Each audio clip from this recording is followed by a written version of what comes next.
Bonjour à vous tous et donc bienvenue pour cette troisième demi-journée du sommet du bien commun dans ce bel amphithéâtre de la Maison de l'Océan.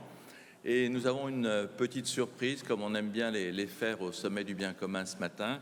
Nous allons ouvrir cette séquence sur quels aliments pour une bonne nutrition avec le chef multi-étoilé Alain Ducasse. Ce qui est bien avec Alain Ducasse, c'est qu'on n'a pas besoin de le présenter. Effectivement, on sait ce qu'il a fait dans un certain nombre de maisons et les 3 étoiles du Louis XV à Monaco, du Meurice à Paris, d'Orchestel à Ronde, mais en fait, on ne sait pas qu'il y a dans 12 pays, il y a à peu près 70 adresses signées Alain Ducasse. Et donc, il nous fait une belle surprise. Il n'a pas apporté le petit déjeuner. C'est dommage parce qu'il est devenu vraiment torréfacteur et il va chercher du café de Laos à Panama. Panama, c'est le pays de mon cœur, c'est le pays de ma femme. Et donc, je suis très content qu'Alain Ducasse ait honoré ce pays dont vous ne savez pas qu'il fait un très bon café. Non, il va ouvrir cette table ronde parce qu'il a une très grande légitimité pour ça. Je ne sais pas s'il en parlera par rapport à sa petite présentation, mais il a fait un manifeste pour une gastronomie durable que je vous recommande de lire en complément du moment délicieux que nous allons passer avec lui. Alain Ducasse, je vous laisse la parole.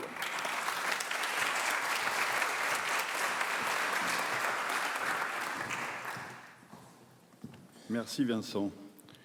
Je suis plus habitué à mes restaurants qu'à prendre la parole devant un public. Je vous racontais d'où je viens. Je suis né dans une ferme. Ma grand-mère, au printemps d'ailleurs, on est au printemps, disait « Qu'est-ce qu'on mange à midi ?» 11h30, on allait au jardin. En ce moment, il y avait quelques févettes, quelques oignons nouveaux, quelques petits pois, les premières pommes de terre. De l'hiver, on avait salé un bout de cochon qu'on avait élevé. On prenait une cocotte, on faisait fondre ce bout de lard. C'était déjà peu de lard, 10% par rapport à la quantité de légumes. C'était notre déjeuner. La viande, c'était une fois par semaine.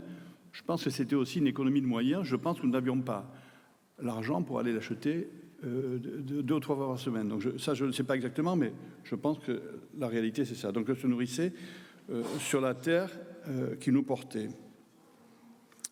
C'est mon histoire de mon éducation au goût, de mon premier rapport à la nature que j'ai jamais quitté d'ailleurs. Je pense qu'aujourd'hui, nous avons quitté, nous nous sommes éloignés de nos racines premières. Nous mangeons des produits transformés à gogo, pleins de conservateurs, d'épaississants, de colorants, de stabilisateurs. On mange des fraises en hiver, on mange des produits qui viennent du bout du monde. Ça n'a pas changé. Tout le monde en parle. Personne exécute.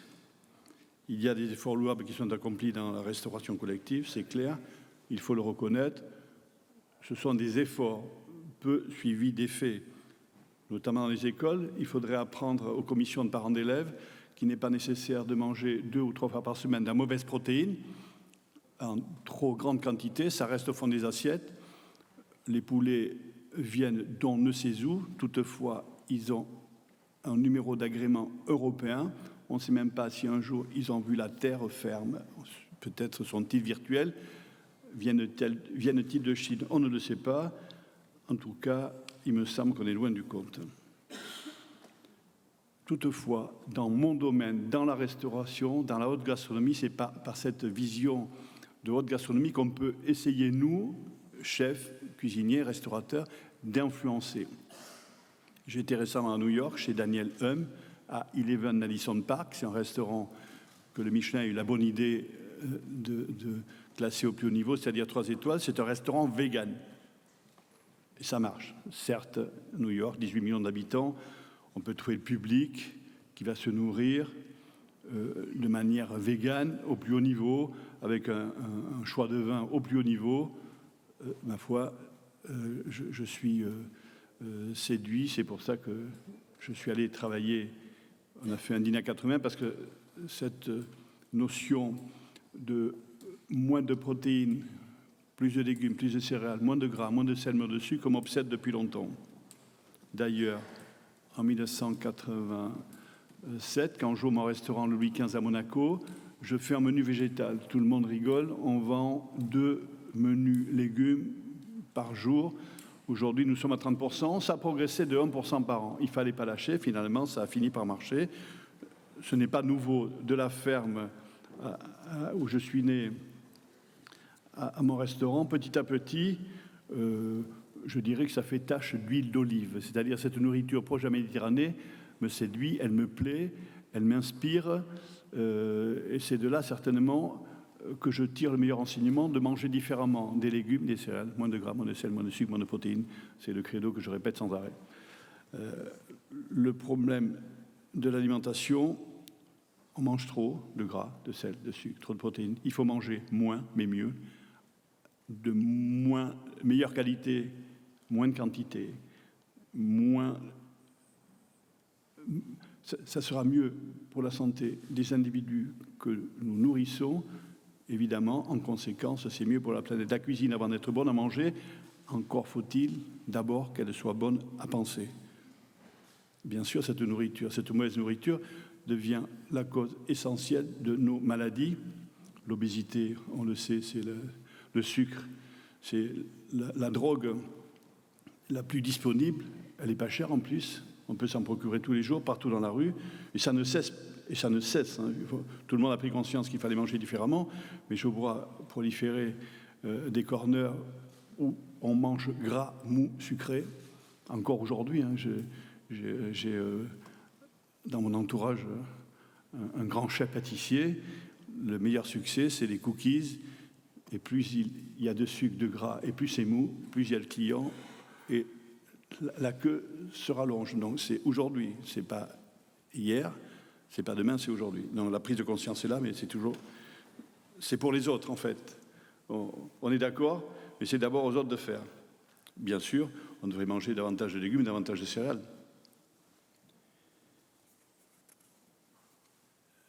Bien sûr, la conséquence pour l'environnement est dramatique. Les ressources halieutiques, c'est une catastrophe. Il faudra manger différemment des poissons. Il faudra commencer certainement à les pêcher plus loin, s'habituer à manger des poissons de pêche durable. Il faut cesser de manger hors des périodes de reproduction. Si vous allez sur les étals des poissonneries parisiennes, on se fout de tout ça royalement. Les poissons viennent du bout du monde.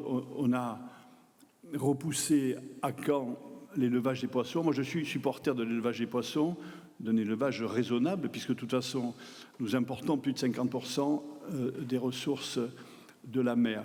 Peut-être qu'il serait bon d'avoir des élevages maîtrisés, dont on connaît la nourriture qu'on va proposer aux poissons. De toute façon, si on les élève pas nous, on va les importer. Donc tout ça, c'est une catastrophe. Tout le monde le sait, personne n'avance, parce que bien sûr, d'avoir au large de ces côtes des élevages, on n'a pas envie, on préfère avoir les élevages chez les voisins, voire les avoir en Indonésie, comme ça les poissons viennent en avion, c'est pour ça qu'ils valent si cher, puisque au lieu de venir en bateau, au lieu de venir sur nos côtes en bateau pêcher au large, ils viennent en avion. Vous imaginez, c'est quand même plus chic, donc en conséquence, ces mauvais poissons, je donnerai un exemple, les tilapias, c'est une espèce de ferme marine à côté de l'Indonésie. Quand on atterrit à Manille, pendant 1 heure, on voit pendant des centaines de kilomètres des élevages de poissons. Je trouve que c'est dramatique pour les fonds marins. C'est la même chose au large des côtes d'Amérique latine. Voilà. Et tout ça arrive chez nous. Il faut bien le consommer, ça a voyagé. C'est pas bon pour la planète, c'est pas bon pour la santé, mais on continue quand même à le faire. Alors, indépendamment du fait de l'avoir acté, il faut démontrer qu'on va changer notre manière de faire. Alors bien sûr, tout ça, ça passerait par l'éducation du goût, de commencer à expliquer à nos enfants, à l'école maternelle. Je m'y suis collé entre Julien Normandie et Blanquer. Je dois avouer que ça n'a pas bougé. Voilà. Tout le monde a écouté. Cela n'est pas facile. C'est une décision qui doit être accompagnée dans le temps. Ça commencerait par là. Nous avons une responsabilité par rapport à ça. Nous devons aussi, très clairement, réduire les déchets induits, mais les déchets, ça veut dire les barquettes en plastique. Là, en ce moment, il y a des mûres qui viennent du bout du monde, bon, des cerises, alors qu'il y en a sur nos arbres. C'est aussi la même chose, mais c'est la responsabilité de chacun de faire différemment. Je pense qu'il s'agit de mobiliser tous les acteurs de l'alimentation. C'est ce que nous essayons de faire. Nous avons fait un sommet avec la validation et le support totale du prince Albert de Monaco. Nous avons été les premiers à Monaco, bien sûr, quand il y avait un problème de thon, d'arrêter immédiatement d'en consommer. Bien sûr, maintenant, le thon en particulier est revenu dans nos mers, donc il faut le pêcher avec justesse. Donc ce sont des décisions qu'il faut prendre.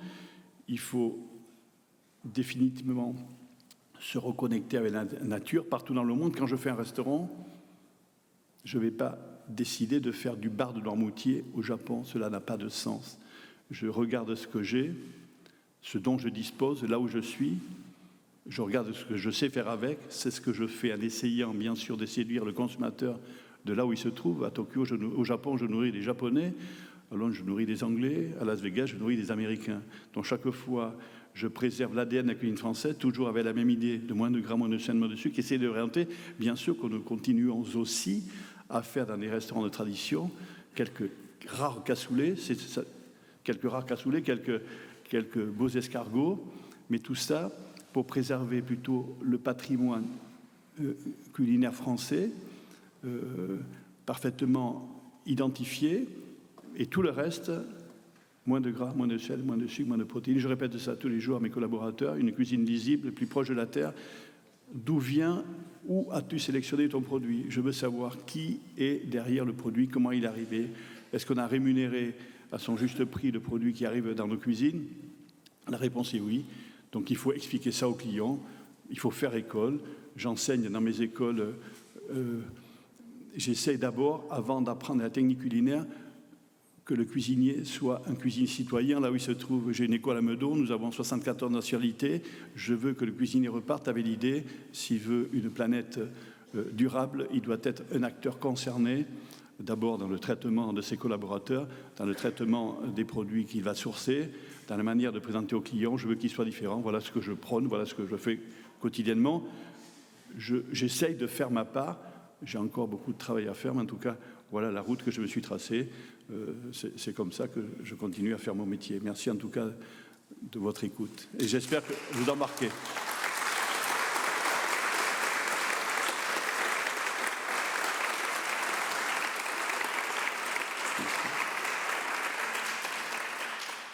Merci Vincent. Merci.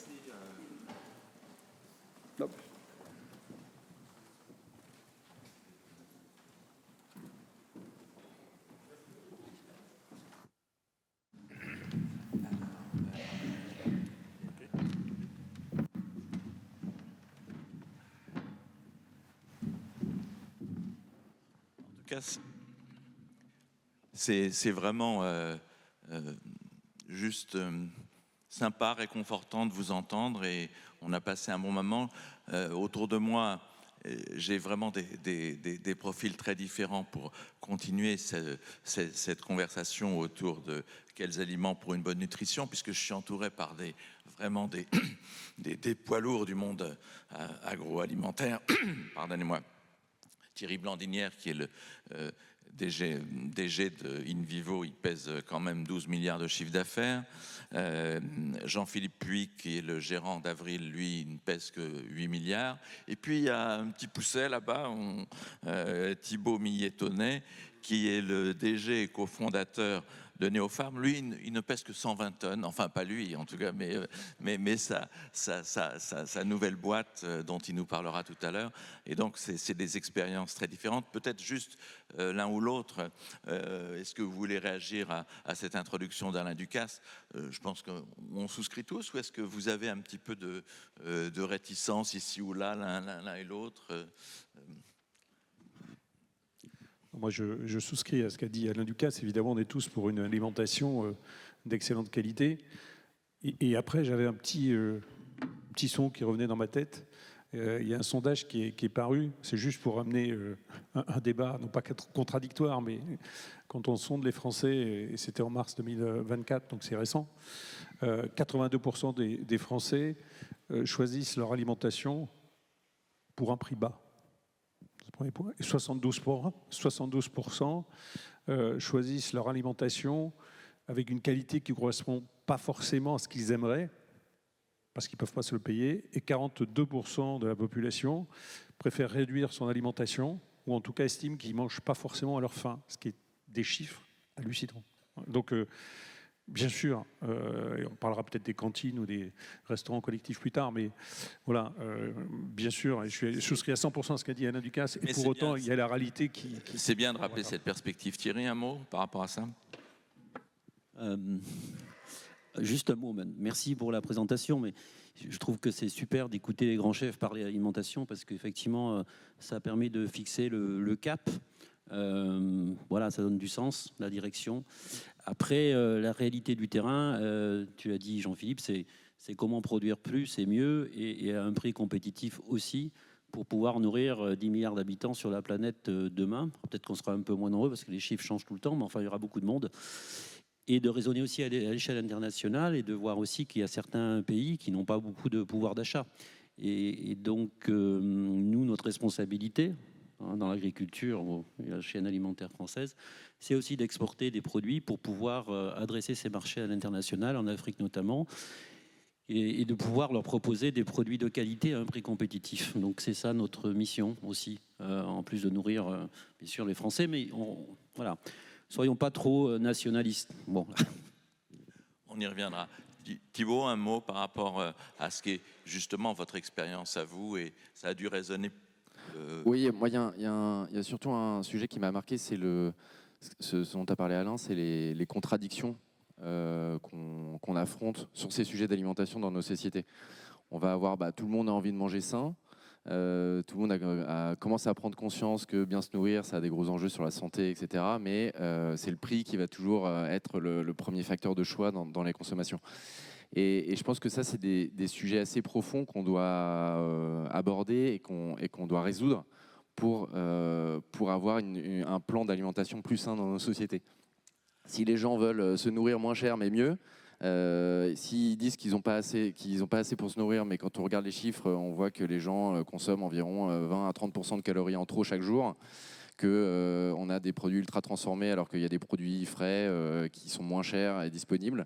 Voilà, donc il y a toutes ces contradictions dans les choix de consommation, dans nos comportements en tant que société, qu'il faut pouvoir changer, parce que si ces comportements restent tels qu'ils sont, on pourra produire mieux, moins cher, de manière plus résiliente pour l'environnement. Ça ne change rien si le consommateur n'a pas un changement de comportement au moment de son acte d'achat, qui réapprenne à cuisiner, qui réapprenne à mieux se nourrir. Voilà. C'est tous ces enjeux-là, je pense qu'il faut aussi adresser. En tout cas, à plusieurs reprises, Alain Ducasse a évoqué le gras, le sel, le sucre, tout ça. J'en profite pour dire que, comme à toutes les tables rondes de ce sommet du bien commun qu'on fait avec la Toulouse School of Economics, il y a un chercheur, la chercheuse là a préféré ne pas être là, mais elle a fait une contribution qui va bien dans le sens d'Alain Ducasse. Je vous la lis, elle est dans le cahier des contributions que vous avez dans le journal, mais quand même. Quelle est la différence entre une pièce de bœuf et un plat préparé à base de bœuf ? En achetant le premier produit, vous mangez 100% de bœuf. Avec le second, probablement 60% de bœuf et 40% de gras, de sel, de conservateurs, etc. Les produits ultra transformés sont de plus en plus présents dans les étals de nos supermarchés et également dans nos assiettes. Et donc, Céline Bonnet conclut, dans les années 90, ils représentaient en France 15% de notre apport calorique. Aujourd'hui, ce chiffre dépasse les 30%. Alors, je sais que ce n'est pas votre responsabilité première, puisque vous êtes assez en amont de tout ça, vous n'êtes pas les spécialistes des aliments transformés, mais comment les uns et les autres, vous réagissez à ce consensus d'un chef tel qu'Alain Ducasse et d'une chercheuse telle que Cécile Bonnet? Alors, sur le fait qu'on mange trop de viande, trop de trucs, trop de sel, on peut être que d'accord. Pour ce qui nous concerne, effectivement, on n'est pas dans les produits transformés. J'y reviendrai, on commence un tout petit peu avec la protéine végétale. Pour ce qui concerne le groupe Avril, donc nous sommes le groupe qui essaye de développer les huiles et les protéines depuis maintenant 40 ans. Ce qui est intéressant dans notre groupe, je fais juste un petit aparté, c'est qu'en fait on a 40 ans et nos fondateurs il y a 40 ans ont écrit notre mission qui est développer les huiles et les protéines pour nourrir les hommes et protéger la planète. Ça a été écrit il y a 40 ans. Quelle vision! Et c'est le monde agricole qui a fait ça. Pour autant, quand on regarde notre développement, je ne parle pas d'autres business que l'on peut faire, mais sur la partie alimentaire, on a pris conscience, nous maintenant, il y a plus d'une dizaine d'années, bien avant qu'on parle beaucoup plus des protéines aujourd'hui que dans le temps, que justement, et je la fais très courte, le monde ne va jamais manquer d'huile. C'est une nécessité, hein. Manger des lipides, il ne faut pas être à l'excès, mais on a besoin de cela. Ne faites pas de soucis, dans un siècle, il y aura des lipides pour tout le monde, ce n'est pas le souci. Pour autant, le monde va manquer de protéines, pour des raisons très simples. D'abord, on va être 2 milliards de plus de personnes, et puis la quantité de protéines consommées augmente avec le niveau de vie. En Europe, on est à peu près sur un plateau. Voilà. On mange un petit peu moins de viande, donc on bascule un peu plus vers le végétal. Il faut accélérer ça. Aux États-Unis, Alain Ducasse en parlait, c'est très corrélé la protéine avec l'obésité. Ça continue juste à augmenter. Et par contre, tous les pays en développement, l'Inde, etc., n'ont pas encore fait cette croissance. Et je ne parle pas de l'Afrique qui n'a pas encore non plus consommé beaucoup de protéines. Et difficile de dire aux Africains, vous allez rester aux protéines végétales lorsqu'ils veulent manger du poulet, du bœuf, etc. Il y a un côté un peu inexorable. Et donc, on manquera de protéines. Donc, nous, notre ambition, c'est de, effectivement, aller beaucoup plus vers la protéine végétale. Alors, encore une fois, on est en amont. Hein, je ne parle pas des produits transformés. Et il y a un énorme travail à faire. Là, on parlait, l'éducation, ne serait-ce qu'éduquer les professeurs. Excusez-moi, mais ma femme est professeure, hein, donc je suis assez à l'aise. Mais déjà expliquer, parce que c'est les professeurs qui vont éduquer nos enfants, ce que c'est qu'une assiette équilibrée au niveau alimentaire. Les cantines, je pourrais y revenir, il y a beaucoup de travail à faire là-dessus. Et après, je reviendrai peut-être après sur l'aspect économique. Parce que économiquement aussi, il faut travailler, il faut aller vers l'innovation. Nous avons racheté Vivien Paille, et donc on y reviendra. Gardez-en un petit peu pour plus tard. Thierry, donc, même question, mais que je prolonge avec déjà une question qui vient de la salle. Comment amener les poids lourds de l'agriculture alimentaire vers un Big Bang du modèle et nourrir sainement quand on est effectivement en amont, quand on a le poids d'in vivo, quelle responsabilité on a? D'abord, on est aussi dans l'agroalimentaire, hein. Donc on est boulanger, par exemple, aujourd'hui. On y viendra également. Voilà. Donc en fait, on est sur toute la chaîne, en fait. Donc on voit bien un peu le modèle économique de la fourche à la fourchette. Du champ à l'assiette, de farm to fork. Vous avez toutes les versions aujourd'hui, politiques, de discours, ils ont un langage autour de ça. Mais en fait, on voit bien ce qui se passe, puisqu'on vend des semences, des intrants, on fait pousser du blé, on le transforme en farine, et ensuite ça devient une boulangerie industrielle et ou artisanale. Et donc, avec la baguette, on touche le consommateur tous les jours. Donc, on réfléchit beaucoup à ça depuis quelques temps dans le groupe INVO, de voir comment on peut travailler plus la qualité. Donc, du produit, qualité organoleptique aussi, en jouant sur tous les ingrédients. Donc la volonté, et je sais que l'agroalimentaire en général travaille déjà dessus depuis quelques années, c'est pas forcément visible, mais moins de sel, moins de sucre, plus des ingrédients naturels, moins d'ingrédients de synthèse pour travailler la qualité et du goût. C'est un combat tous les jours des départements recherche-développement dans l'alimentation. Je pense qu'il n'y a pas une entreprise qui ne fait pas travailler sa R&D sur ces sujets-là pour trouver des réponses et adresser les attentes du consommateur aujourd'hui et le côté sain. Il y a eu le Nutri-Score qui a été créé il y a maintenant 8 ans, 10 ans, je ne sais plus. Ça avait été une bataille énorme avec l'ANIA, avec toutes les organisations professionnelles, parce que ça mettait beaucoup de pression sur le consommateur, donner l'information au consommateur, et c'est lui qui va décider. Donc c'est A, B, C, D, vous savez, les couleurs, jusqu'au rouge, au vert, etc., sur les qualités d'un Nutri-Score. Ça a été défini, parce qu'il fallait faire un cahier des charges pour bien le définir, et on va dire peut-être que c'est pas parfait, mais c'est une première pierre qui permet de faire le lien entre le consommateur qui achète un produit A, vert, et pas D, rouge. Et donc, ça permet de mobiliser le marketing et la R&D de toutes les boîtes agroalimentaires dans ce sens. Et ça fonctionne bien. Et donc, notre responsabilité, nous, c'est d'accompagner cette transition, hein, de mettre tous les moyens en termes financiers pour financer cette recherche, en fait, qui part de la ferme aussi, mais qui va bien sûr dans les usines. Alors donc Thibaut Miétonnet, on est vraiment dans une autre échelle.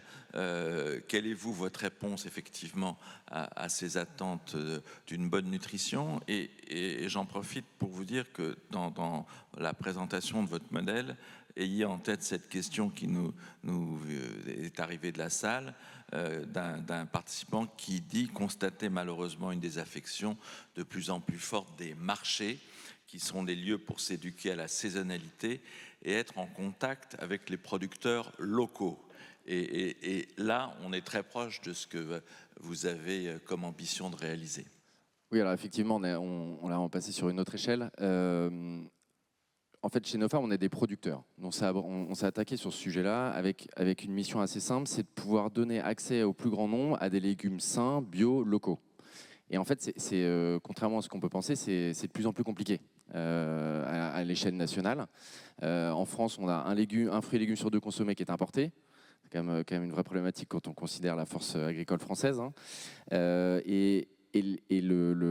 saisonnalité et les manières de consommer ont un peu été oubliées finalement auprès des consommateurs. C'est-à-dire que tout le monde trouve ça normal de manger des tomates cerises à Noël, alors que c'est une aberration.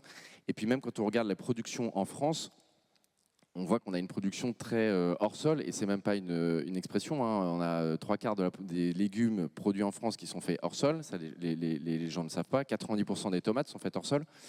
Ce qui rend un modèle de production un peu déconnecté de ses valeurs fondamentales de production, d'utiliser la terre, le sol. Et puis, ça rend tout ce modèle de production extrêmement dépendant aux énergies fossiles et donc très très dépendant au prix de l'inflation. C'est aussi pour ça qu'on voit depuis 30 ans une inflation constante des biens de consommation un peu basiques. Et là, je parle des légumes, mais on peut parler d'autres choses. Et c'est ce qui rend l'alimentation de plus en plus compliquée, une bonne alimentation accessible de manière plus compliquée auprès des grands consommateurs.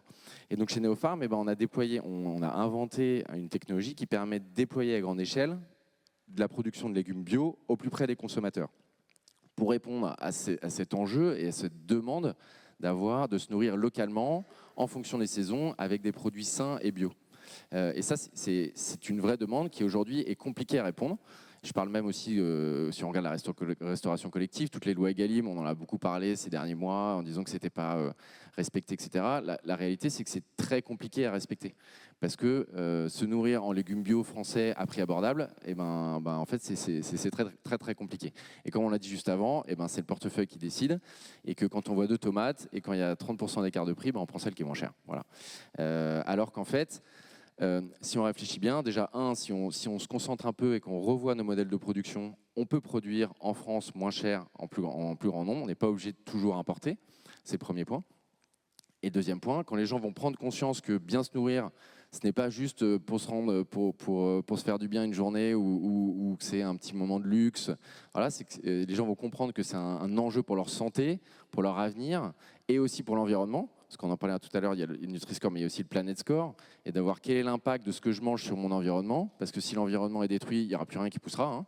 80% des insectes ont disparu depuis 30 ans, et s'il n'y a plus d'insectes, il n'y a plus rien qui pousse. Voilà.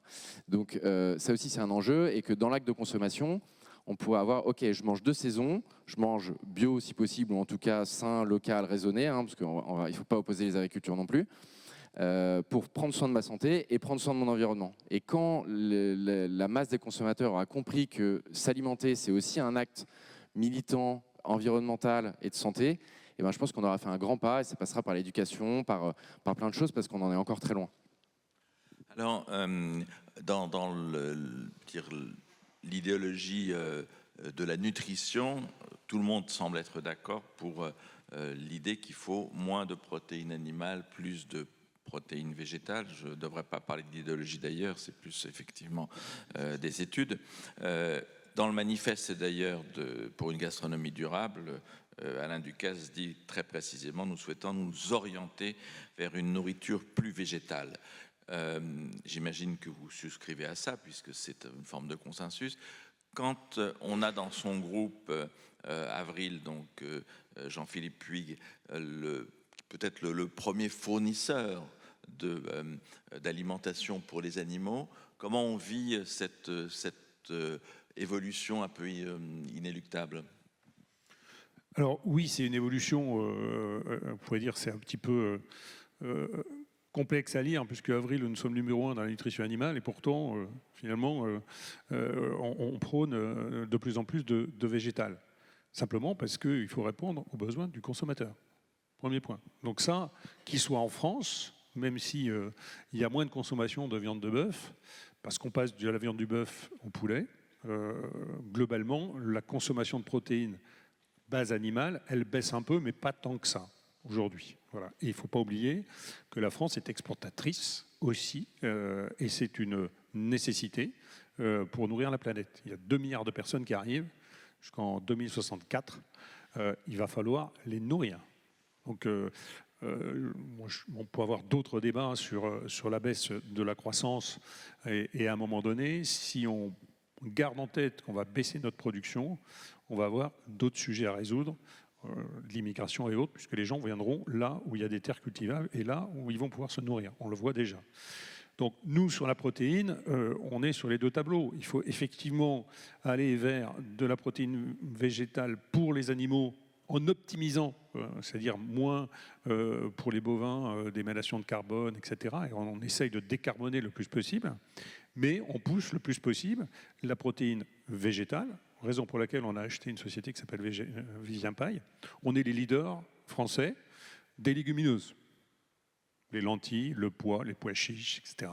Et ça, on voit bien qu'on en consomme de plus en plus. Mais vous savez quoi ? J'ai vu que vous aviez même une ligne de Le Sieur Ma Popote que vous avez lancée il y a un an. Ça marche très bien, ça, Le Sieur Ma Popote ? Ça ne marche pas suffisamment bien parce que le consommateur... Non, c'est simple. Le consommateur a du mal aussi à passer à la protéine végétale. C'est une autre façon de cuisiner. Et donc, ce n'est pas aussi simple que ça. Juste, je reviens sur les lentilles. Tout le monde veut des lentilles, du pois chiche, du pois. Et c'est bien. Est-ce que vous savez qu'aujourd'hui, 80% des lentilles sont importées en France ? Voilà. Simplement parce qu'il n'y a pas eu de recherche, il n'y a pas eu d'innovation. Les semences de lentilles datent de 1967. Il n'y avait pas de marché. Personne n'a fait de... Donc là, nous, notre rôle, chez Avril, et je sais que Vivo fait pareil, c'est de lancer l'innovation, investir pour que, finalement, les lentilles soient produites en France, localement. Mais il y a un énorme travail. Donc, c'est ça notre rôle. Et on va dans, effectivement, des plats cuisinés. Je reviens à la question qui nous est posée en disant il y a de moins en moins de gens qui vont dans les marchés, etc. Parce que, effectivement, les gens cuisinent du préparé. Mais il faut que le préparé soit avec le moins d'ingrédients qui ne soient pas naturels possible et qui soit, effectivement, pour la partie végétale, gustativement bon. Et là, on a encore beaucoup de travail à faire. Thierry, quand on est le plus grand céréalier de France et dire, je sais pas, au niveau européen, enfin très important, qu'on a l'ambition de nourrir la planète, cette volonté d'aller vers la protéine végétale, ça nourrit des décisions stratégiques ? Alors nous, on a cédé notre branche nutrition animale, mais bon, je ne veux pas faire de lien direct, mais on est sorti de la nutrition animale pour réinvestir. Même si ce n'était pas aussi pensé que ça, il faut rester quand même modeste par rapport aux décisions qui ont été prises dans le passé et qu'il y a eu des opportunités pour investir dans des groupes végétaux comme le groupe Soufflé qui fait que du végétal, et plus encore en lien avec Jean-Philippe et Avril, de dire finalement nous on va se spécialiser dans les céréales et on ne sera pas dans les protéines végétales. C'est la raison pour laquelle on a cédé nos lentilles au groupe Avril. Donc vous voyez, on est en parfaite résonance finalement entre les 2 groupes aujourd'hui, puisqu'on n'est plus du concurrent, donc c'est merveilleux parce que chacun a son couloir de nage et ça va nous permettre de faire plein de choses. On y reviendra peut-être au niveau de l'agriculture et régénératrice et la rotation de culture en France et à l'international. Après, nous, on essaie vraiment sur les céréales, en fait, de pouvoir être compétitif. Donc ça veut dire qu'il faut quand même qu'on puisse produire plus et mieux et qu'on soit compétitif sur un prix de marché qui est mondial, en fait, puisque ce sont des commodities, c'est coté à Chicago. Et le prix, il est défini pas par la loi, mais par le marché mondial. Et donc ça veut dire que nous, il faut qu'on soit en capacité de préserver nos potentiels de production en Europe pour continuer à exister sur ce marché-là. Et c'est une bataille de tous les jours. Parce que ça renvoie aussi au rendement à l'hectare pour être compétitif. Et donc là, forcément, il y a des questions qui se posent sur l'utilisation des intrants, les engrais, phytosanitaires, les semences, etc. Et de voir comment nous, on peut travailler justement en amont pour réduire l'impact de ces intrants, et on y reviendra, sur une nouvelle agriculture qui nous permet d'être plus durable. Donc c'est notre levier plus, mieux et durable, à un prix compétitif, parce que les céréales, c'est quand même la base de la nutrition humaine. Mais je vous interpelle là-dessus parce que vous parlez même de céréales décarbonées. Ça paraît bizarre dès lors qu'effectivement, pour des céréales, on a besoin d'engrais et que c'est un peu compliqué de faire des céréales décarbonées. Ça existe, les engrais décarbonés aussi? Oui, alors tout existe, il suffit, c'est une question de volonté et d'investissement et d'argent, c'est toujours pareil. C'est comment on finance ces transitions agricoles. Donc si on fait, par exemple, prenons une baguette de pain. Vous connaissez le bilan carbone d'une baguette de pain? Tous les jours, on achète une baguette. Hein. Donc, on vote tous les jours avec une baguette. Donc, quand vous regardez le bilan carbone d'une baguette de pain, vous avez 50% du carbone, en fait, qui vient de la première, deuxième transformation, distribution. Donc là, si on bascule sur de l'énergie électrique, quelque part, dans les usines, dans le retail, ça nous permet de décarboner cette partie-là. Première, deuxième, et transformation et distribution. Après, il y a 50% de bilan carbone de la baguette négatif qui est sur l'acte agricole, sur l'exploitation agricole. Et là-dessus, 50% vient des engrais. Donc, c'est là où il faut qu'on travaille. Donc, ça veut dire qu'il faut qu'on arrive à trouver des engrais verts, à l'échelle, compétitifs, pour accélérer la décarbonation de la filière. Alors, on est mobilisé là-dessus depuis maintenant quelques années. Et ça nécessite de convaincre les fabricants d'engrais de réinvestir en France, puisque vous savez qu'on est 100% dépendant des importations aujourd'hui des engrais russes ou américains.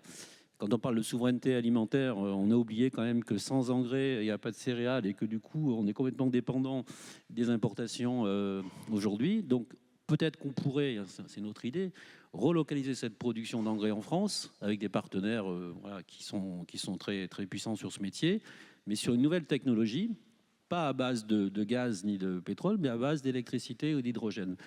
Et donc, c'est le projet Fertigi là, qui a été lancé dans Choose France, d'ailleurs. Des investisseurs étrangers sont venus, de recréer une usine d'engrais essentiellement à base d'énergie électrique, hydrogène, qui nous permet d'avoir un engrais décarboné.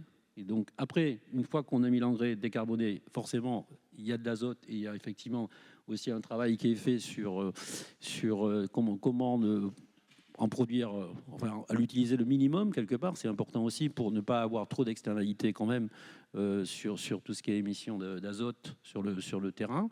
Et donc l'idée pour nous, c'est de travailler l'agriculture régénératrice qui permet de qualifier les sols et à partir de là, d'avoir un bilan carbone positif au niveau de l'exploitation. Et donc ça, c'est possible. Et je renvoie au marché des crédits carbone qui permettent aussi de financer la transition pour que l'agriculteur s'engage dans cette nouvelle agriculture régénératrice avec des rotations de culture qu'il faut développer et des contrats sur au moins 3 à 5 ans pour sécuriser le revenu de l'agriculteur. Voilà, donc il faut rentrer dans ce cercle vertueux à l'échelle pour demain dire on aura un blé qui sera peut-être 100% décarboné avec un label, donc Planet Score ou pas, c'est ça l'idée. Et si on va plus loin, il faudrait qu'on arrive à le coter sur Euronext de manière à avoir un prix de commodities décarboné qui valorise cet acte de transformation. Bon, c'est un peu compliqué, c'est pas demain la veille qu'on aura ça. Je voudrais venir justement c'est-à-dire. D'accord, dans 5 ans c'est fait. Hein. Bon. L'usine elle est en cours. Parfait. Coûte 1,3 milliard. Mais elle va être construite. Comment est-ce que la personne qui achète que ce soit sa baguette de pain ou d'autres produits, peut agir et aller dans le bon sens? Vous évoquiez le fameux Nutri-Score tout à l'heure. Il y a une question d'un participant de la salle tout à l'heure qui venait en disant qu'au Brésil, il y avait un score qui cotait la partie de produits transformés. Il y a aussi une proposition que vous faisiez dans votre contribution, Thierry, sur le fait qu'on imagine une forme de Planet Score qui permettrait également aux gens, au moment d'acheter leurs produits, de s'orienter vers telle ou telle production. Est-ce que ça a un sens de compter effectivement sur le client pour aller dans le bon sens? Peut-être vous qui êtes le plus local de tous, vous avez réfléchi là-dessus.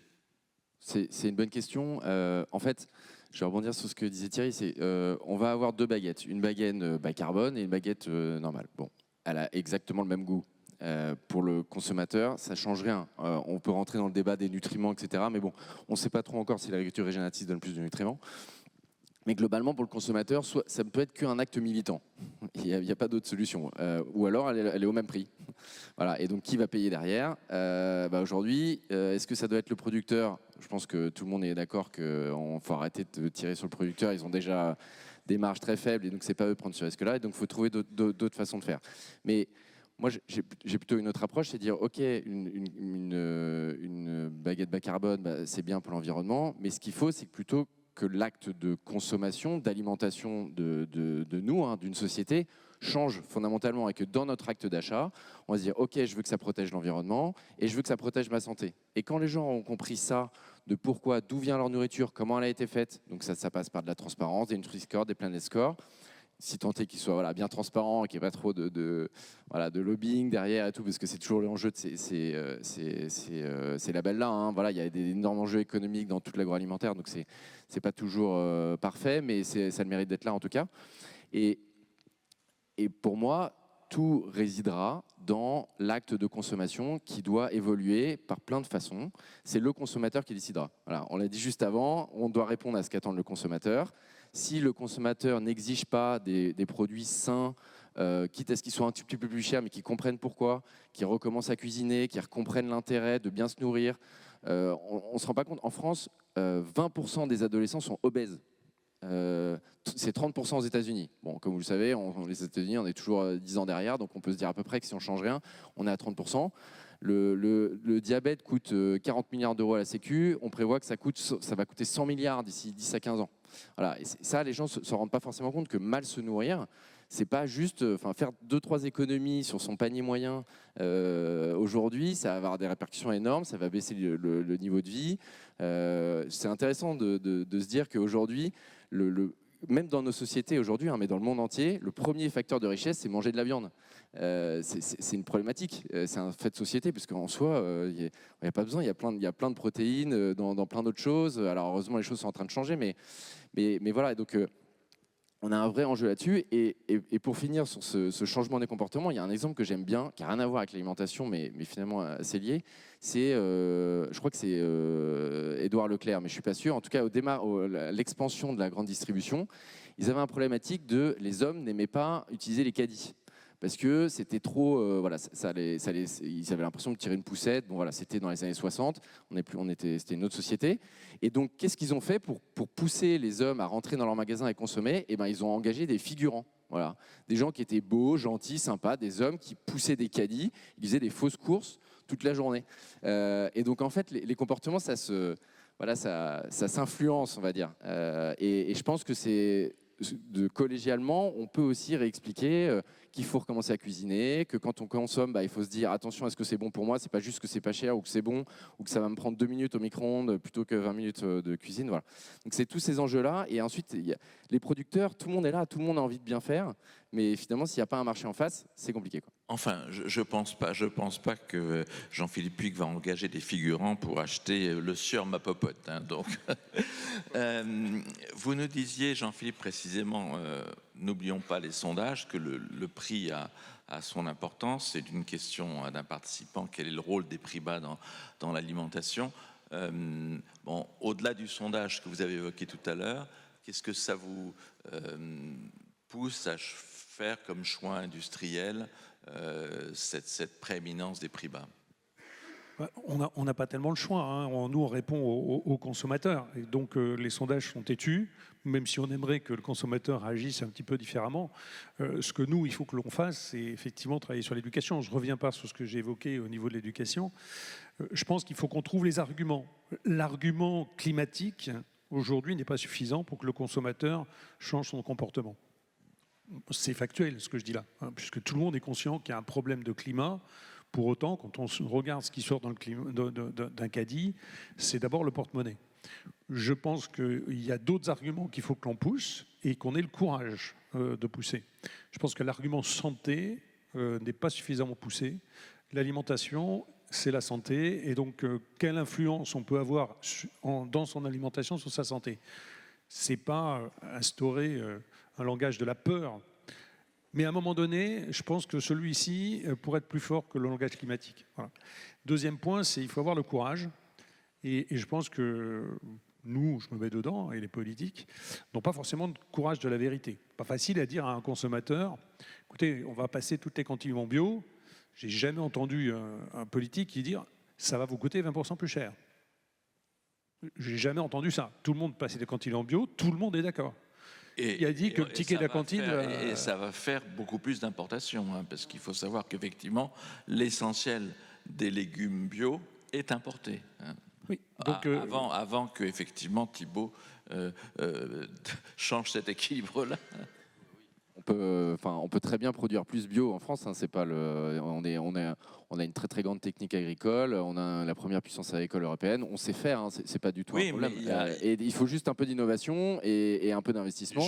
Voilà. Juste quand même, j'en revenais pas de voir que si on a un commerce extérieur alimentaire très excédentaire, celui précisément des fruits et légumes est très déficitaire, 4 ou 5 milliards d'euros. Donc vous avez le marché devant vous. Pardon, je vous ai interrompu.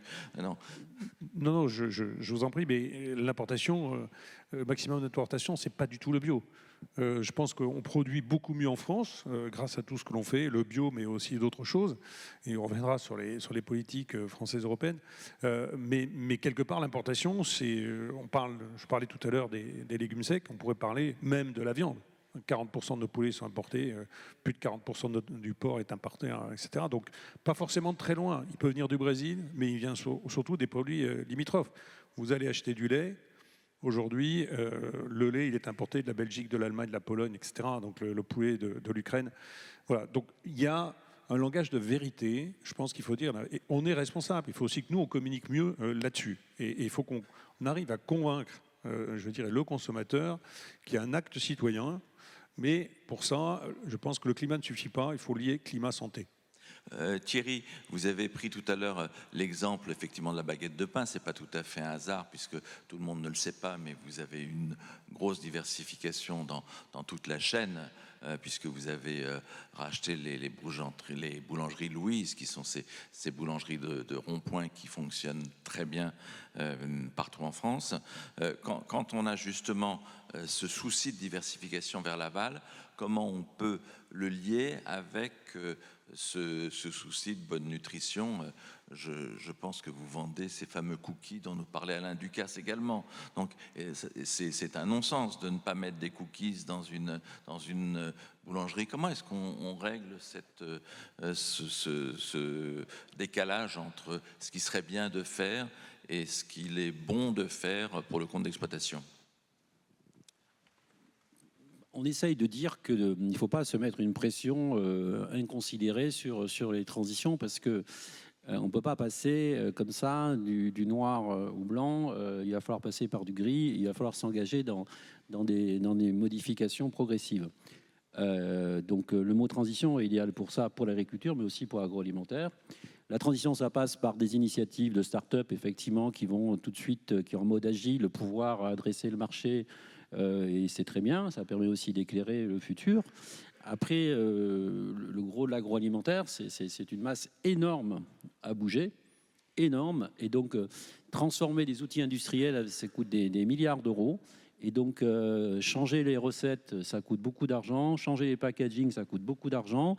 Et tout ça, il faut le faire pratiquement au même prix, parce que le consommateur ne veut pas payer le prix de la transition. Alors, c'est ça le grand défi de la chaîne alimentaire, c'est comment dire on ne bouge pas les prix, on gagne en compétitivité grâce à l'innovation pour produire différemment au même prix. C'est quand même ça le grand défi, si vous voulez changer. Et donc, pour le faire, il faut raisonner filière par filière. Il faut être en capacité d'avoir des équipes qui trouvent des idées, de dire je suis capable d'utiliser des ingrédients naturels qui sont aussi compétitifs que des ingrédients de synthèse pour la qualité, le goût. Alors ça avance beaucoup. Vous avez beaucoup aujourd'hui de boîtes d'ingrédients qui travaillent beaucoup sur les ingrédients naturels et qui valent aujourd'hui beaucoup d'argent parce que ça c'est un marché très porteur. Et donc pourquoi il est très porteur? Parce que les boîtes agroalimentaires ont besoin de ces nouveaux ingrédients. Donc c'est en train de bouger, c'est pas très visible, mais je suis très confiant. Je parlais de 5, 6 ans, 10 ans. Beaucoup de choses vont changer là. Parce qu'on voit ce qu'il y a dans les, comment dire, dans les tuyaux en R&D qui vont sortir et qui répondent parfaitement à ces attentes aujourd'hui des consommateurs. Vraiment. Alors, je voulais profiter de votre présence à tous les trois pour utiliser les quelques minutes qui nous restent, d'avoir chacun une réflexion sur ce qu'a été la crise qu'on a connue, la crise agricole qu'on a connue il y a quelques mois en France et en Europe. Qu'est-ce que vous en gardez comme sentiment et quel message vous voulez porter par rapport à ça? Vous avez une minute chacun. Allez-y, Jean-Philippe. Oui, c'est un sujet super complexe. Je pense qu'il y a eu un ras-le-bol du monde agricole qui fait qu'effectivement ils sont sortis dans la rue. Ce que j'en retire, c'est quand même qu'il y a eu un support général de la population française pour le monde agricole. Une prise de conscience en disant qu'ils ont raison. Pour autant, on ne résout pas les problèmes. Et ce ras-le-bol, il est lié à, non pas que les agriculteurs ne veulent pas travailler pour le climat, pas du tout. Ce sont les premiers qui travaillent pour le climat, qui sont dans les champs, qui essayent de protéger, même si on les accuse de tous les maux. Simplement, ils veulent jouer avec les mêmes règles que tout le monde. Et c'est là que le bas blesse. C'est-à-dire que vous avez des règles en France, vous avez des règles en Europe, mais qui ne sont pas appliquées sur les produits importés. Malheureusement, on l'a dit, 40% de notre viande est importée, les fruits, les légumes. Je vous donne juste un exemple. Aujourd'hui, il y a une molécule qui sert à traiter les cerisiers qui est interdite en France. Elle ne l'est pas en Espagne. C'est aussi simple que ça. On est en train d'arracher tous nos cerisiers français parce qu'on ne trouve pas une autre molécule pour traiter nos cerisiers. On se plaint, on dit pourquoi la cerise n'est pas française? Simplement, on n'a plus de quoi la traiter. C'est interdit. Alors que c'est autorisé en Espagne. Enfin, je vois un agriculteur du sud de la France, imaginez bien son désarroi. Thibault, une réaction par rapport à cette crise qu'on a vécue? Oui, je pense que ça a bien montré le divorce qu'on a entre les agriculteurs et la société. C'était surtout ça, que je l'ai compris comme ça, moi, ce cri d'alarme. Il y a un écrivain japonais, philosophe, alors j'ai oublié son nom, mais qui dit que voilà, c'est quand même dommage que celui qui te nourrit, qui t'habille, soit pour toi un parfait inconnu. Et en fait, il y a cet enjeu qu'aujourd'hui, un agriculteur et le consommateur ne se parlent pas, ne se connaissent pas, ils s'opposent. Il y a énormément d'incompréhension, de fausses idées, même de mensonges parfois. L'agriculture a du mal à communiquer aussi sur ce qu'elle fait. Les consommateurs sont extrêmement exigeants. Je pense qu'il faut recréer du lien pour que les consommateurs comprennent d'où vient leur nourriture, comment elle est faite. Et pour moi, c'est ça la solution. Ça va changer, ça va transformer leurs actes d'achat. Ça va recréer de la valeur dans un marché où, franchement, il n'y en a plus beaucoup. C'est ça aussi le sujet. Dans l'alimentation, on veut toujours avoir un panier moins cher. Et donc, la valeur, elle se réduit, elle se réduit, elle se réduit. Il y a de plus en plus d'acteurs. Donc, voilà, à la fin, l'agriculteur, ça se réduit. Et donc, ça va changer les modes de consommation. On va pouvoir accepter de payer peut-être un petit peu plus cher, de la meilleure nourriture. Ça donnera plus d'argent aux agriculteurs pour mieux travailler, pour financer leur transition. Et on aura résolu une partie de l'enjeu environnemental et d'alimentation et agricole. Voilà. Thierry? Je vais faire un regard un peu plus politique sur ce sujet, sans être syndicaliste. Mais en fait, tout ça, ça renvoie au manque de cohérence des politiques publiques aujourd'hui européennes et françaises. Le Green Deal qui a été annoncé, tout le monde l'a signé. Et sur l'agriculture, il n'y a eu aucune étude d'impact sur l'application, en tout cas en France et en Europe, de l'application du Green Deal. Première étude d'impact, c'était l'USDA américain qui l'a fait et qui a dit bonne nouvelle, la France va désarmer sur son agriculture. Du coup, on va baisser de 20% la production européenne. Donc, on va pouvoir, nous, exporter plus sur l'Europe. Bonne nouvelle. Quand de Normandie a vu ça, il a dit je vais faire une étude d'impact. Donc on a fait une étude d'impact, on dit mais finalement ils ont raison. Donc il y a peut-être un problème quelque part, c'est-à-dire qu'on demande de baisser la production, donc de dire aux agriculteurs vous allez baisser votre revenu indirectement, puisque en baissant la production vous baissez le revenu, et on va importer plus. D'où la révolte paysanne avec le mot-clé pour moi qui est très parlant, ça s'appelle les injonctions contradictoires. Vous voyez ? Et sur ce thème-là, tout le monde s'est mobilisé parce que c'est que du bon sens paysan, en fait. On marche sur la tête. Vous savez, ils avaient renversé les panneaux des villes, comme ça, on marche sur la tête. Et parce qu'effectivement, on marche sur la tête. Et pourquoi ? Parce qu'il y a un certain niveau d'incompétence aujourd'hui dans les politiques publiques en France et à Bruxelles.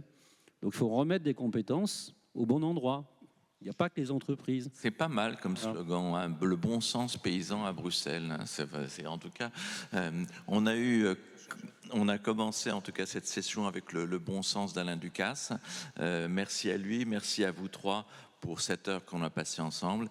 Et j'ai le plaisir de passer le micro à Gilles Fontaine qui va nous parler santé et IA. À tout de suite.